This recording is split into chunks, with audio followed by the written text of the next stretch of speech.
Hey YouTubers, I'm working on my Chevy Aveo 2005, changing the cylinder ignition key.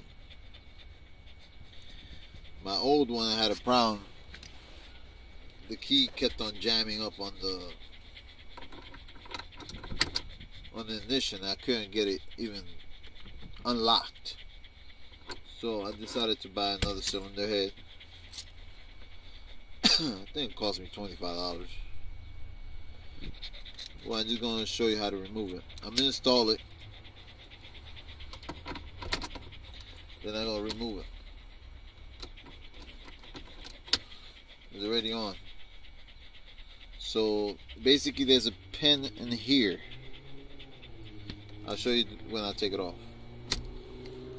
Put it in the ACC position. Right there. Hit it in the back with a small screwdriver. Hit it and pull it out. Simple as that.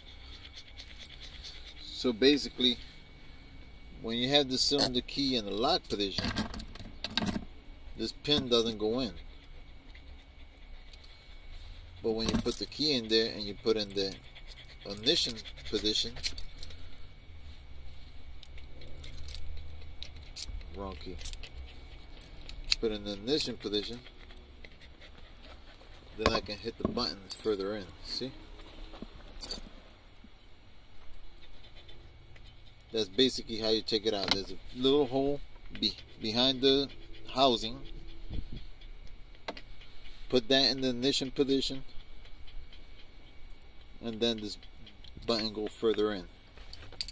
And to put it in, just slide it back in. That's it.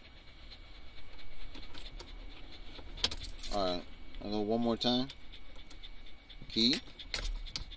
ACC position. Then turn on the radio.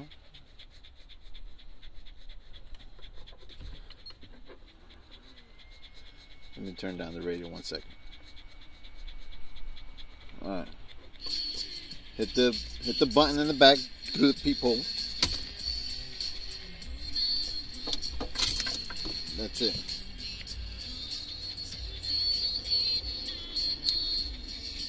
Slide it back in the same position. So that's how you replace a cylinder key ignition on the Chevy Aveo 2005. Thanks for watching.